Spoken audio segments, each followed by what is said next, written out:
तक जितने लोग हमारी आवाज को सुन रहे हैं, मुट्ठी बांधकर एक बार जय घोष करेंगे। भारत माता की, भारत माता की, वंदे वंदे। सम्मानित मंच पर उपस्थित इंडिया गठबंधन के तमाम सीनियर नेतागण, मंच पर उपस्थित पंजाब के लोकप्रिय मुख्यमंत्री बड़े भाई भगवंत मान जी, बड़े भाई राज्यसभा के सांसद संजय सिंह जी, कैबिनेट में मंत्री गोपाल राय जी, इमरान हुसैन जी, हमारे संगठन के राष्ट्रीय महासचिव, राज्यसभा के सांसद संदीप जी, आम आदमी पार्टी के राष्ट्रीय सचिव श्री पंकज गुप्ता जी, डी राजा जी और तमाम अलग अलग पार्टियों के आए हुए शीर्ष नेतृत्व के साथियों को और आप सबको जो मेरे समक्ष दिल्ली के अलग अलग इलाकों से पार्षद, विधायक, कार्यकर्ता साथी और गठबंधन की तमाम पार्टियों के जितने पदाधिकारी और कार्यकर्ता बंधु यहां उपस्थित हुए हैं, आप सब लोगों को मेरा हाथ जोड़कर नमस्कार और प्रणाम। साथियों, आज का जो ये प्रदर्शन है, ये प्रदर्शन सीधे तौर पर एक बार फिर से हुंकार भरने के लिए है, एक बार फिर से ललकार भरने के लिए है उन तानाशाहों के खिलाफ जिन्होंने दिल्ली की राजनीति को बदलने के लिए जो राजनीतिक दल एक छोटा सा बना था और उस राजनीतिक दल के जो मुखिया थे, उन्होंने लोगों की दशा और दिशा बदलने के लिए किस प्रकार से ऐतिहासिक क्रांति दिल्ली सरकार के कामों के माध्यम से लाकर पूरे देश के अंदर इस बात की अलख जगाई कि अगर इच्छा शक्ति हो सकती है तो दिल्ली के अंदर और पूरे देश के अंदर बिजली के दाम मुफ्त भी हो सकते हैं, कम भी हो सकते हैं। अगर किसी सरकार के अंदर इच्छा शक्ति होगी तो पानी भी मुफ्त होगा, शिक्षा भी मुफ्त होगी और ऐतिहासिक जो इलाज है लोगों का, जो ऐतिहासिक चिकित्सक व्यवस्था है, वो भी मुफ्त हो सकती है। बहुत लोगों की आंखों के कंकड़ बन चुके थे आम आदमी पार्टी के ये लोग जो गरीबों के हित के बारे में सोचते थे, ये लोग जो आखिरी पंक्ति में खड़े हुए दलित, गुरबा, पिछड़े वर्ग के लोगों को अच्छी शिक्षा देकर उनके भी जीवन को आर्थिक और सामाजिक तौर पर फलीभूत कर एक सम्मानजनक जीवन की ओर अग्रसर करना चाहते थे, ऐसी सरकार के चुने हुए मंत्री इनकी आंखों में खटकने लगे थे, रड़कने लगे थे। एकमात्र देश का मुख्यमंत्री ऐसा था जो बुजुर्गों को अपने माँ बाप की तरह देश के तमाम तीर्थ स्थलों के ऊपर तीर्थ यात्रा मुफ्त कराने जैसी ऐतिहासिक और बेमिसाल योजना को सफलतापूर्वक आए दिन नए आयामों की ओर अग्रसर करते हुए दिखाई दे रहा था। एकमात्र डिप्टी सीएम के रूप में बड़े भाई मनीष सिसोदिया जी एक ऐसे मंत्री का कार्य कर रहे थे कि घर बैठे हुए बिना भ्रष्टाचार के, बिना घूस के 150 से ज्यादा छोटे बड़े कागजों को घर बैठे सरकार के माध्यम से, डोर स्टेप डिलीवरी के माध्यम से हर एक गरीब आदमी, हर एक अनपढ़ आदमी आसानी से बनवा सकता है। ये भ्रष्टाचार को खत्म करने की ओर जो अरविंद केजरीवाल जी के नेतृत्व में दिल्ली सरकार आए दिन नई नीतियां, नई योजनाओं को का पदार्पण कर लोकार्पण कर दिल्ली के तमाम लोगों तक पहुंचाने का काम कर रही थी, तो तड़ी पार और चौथी पास राजा के पेट में दर्द होने लगा। और दर्द इस बात से होने लगा कि अगर दलितों का बच्चा, मुस्लिमों का बच्चा, आदिवासी का बच्चा, किसी और गरीब परिवार का बच्चा पढ़ लिख जाएगा तो वो 5 किलो राशन के ऊपर इन अनपढ़ों को अपना वोट नहीं देगा, बल्कि आंखों में आंखें डालकर सवाल खड़ा करेगा। अरविंद केजरीवाल जी को इसलिए ये लोग जो है झूठे आरोपों में और झूठे केसों में फंसाने का षड्यंत्र करने लगे। इनको ये पता चलने लगा कि अरविंद केजरीवाल जी की मेहनत का रंग ना सिर्फ अब दिल्ली के अंदर 3-3 बार आ रहा है, बल्कि पंजाब जो इन्होंने नशे की भेंट चढ़ा दिया था, जो पंजाब इन्होंने भ्रष्टाचार की भेंट चढ़ा दिया था, उस पंजाब के लोगों ने भी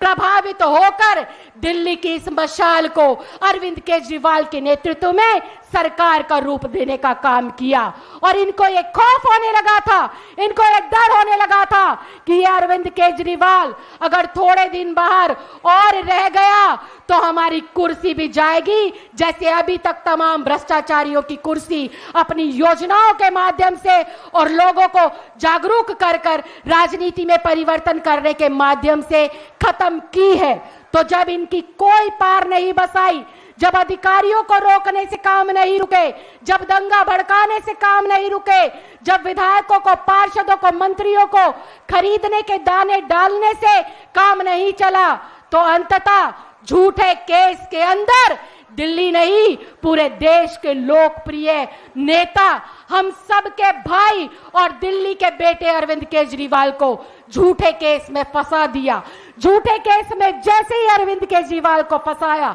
ऐसे ही देश की तमाम मुख्य विपक्षी पार्टियां एकजुट हुई और गठबंधन, इंडिया गठबंधन को नाम दिया। और इंडिया गठबंधन ने जब 2024 के चुनाव में हुंकार भरी, तो जो ये 400 पार का नारा था, ये 2 बैसाखियों के ऊपर आकर टिक गया। वो 2 बैसाखी आंध्र प्रदेश से और बिहार से मंगाई गई, और आप देख सकते हैं इस बार के बजट में उन बैसाखियों को तेल डालने का काम किया गया, उन बैसाखियों में जान डालने की काम किया गया, और सारा का सारा देश के राज्यों का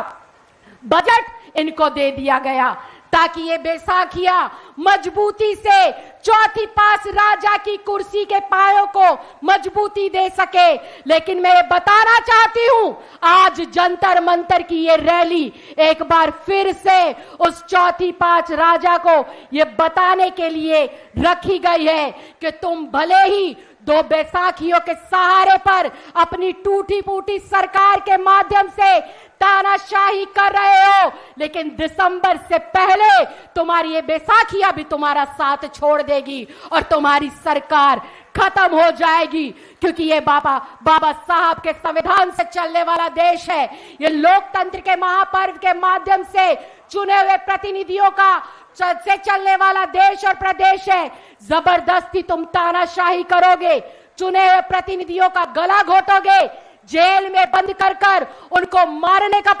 जो है प्रयास करोगे, तुम उनको जो है अत्याचार करोगे। तो जितना अत्याचार तुमने अरविंद केजरीवाल, मनीष सिसोदिया और सत्येंद्र जैन पर करा, तो आज तुम 2 बैसाखियों पर आए हो। अगर तुम नहीं रुके, अगर तुम नहीं माने, अगर तुम्हारी ये तानाशाही इसी प्रकार चलती रही, तो अरविंद केजरीवाल जी की ऐतिहासिक योजनाएं, हजारों लाखों करोड़ बुजुर्गों का आशीर्वाद, हजारों गरीब बच्चों का साथ और उनका आशीर्वाद और उनके माँ बाप का आशीर्वाद तुम्हारी सत्ता को उखाड़ने के फेंकने में ज्यादा समय नहीं लगाएगा।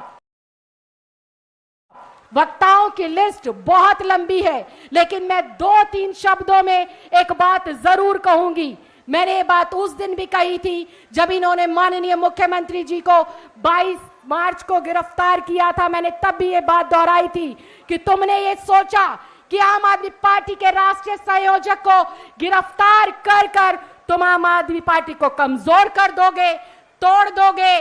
क्षति पहुंचाओगे। लेकिन मैं चैलेंज उस दिन भी दिया था और आज भी दे रही हूं, तुम जितना ज्यादा अत्याचार हमारे नेता और हमारी पार्टी पर करोगे, हमारा एक एक कार्यकर्ता उतना ही संगठित होगा, उतना ही मजबूत होगा और उतनी ही बड़े जज्बे के साथ तुम्हारी तानाशाही को ललकारेगा और तुम्हें तुम्हारी सत्ता से उखाड़ कर फेंक कर बाहर का रास्ता दिखाएंगे। आवाज दो, हम एक है। आवाज दो, आवाज दो, आवाज दो। अरविंद केजरीवाल, अरविंद केजरीवाल, अरविंद तुम संघर्ष करो, अरविंद तुम संघर्ष करो। बहुत बहुत धन्यवाद, बहुत बहुत आभार। मैं अपने वक्तव्य के शुरुआत में माननीय मुख्यमंत्री जी की अर्धांगिनी श्रीमती सुनीता केजरीवाल जी का अभिनंदन करना भूल गई थी, स्वागत करना भूल गई थी, लेकिन मैं सलाम करना चाहती हूं इस महिला को जो मजबूती से डटी हुई है, इन तानाशाहों की आंखों में आके डालकर ललकार रही है अपने पति के साथ। अर्धांगिनी कैसे मजबूती से खड़ी होकर तानाशाहों को मात देती है, वो क्या जाने जो अपनी बीवी को छोड़कर देश पर तानाशाही का जो है झंडा गाड़े बैठे हैं। मैं सलाम करना चाहती हूं ऐसी मातृशक्ति को जो बताती है कि समय पड़ने के ऊपर तू दुर्गा भी है और तू मां सरस्वती भी है और तू एक मां भी है। बहुत बहुत धन्यवाद, बहुत बहुत आभार। जय हिंद, जय भारत।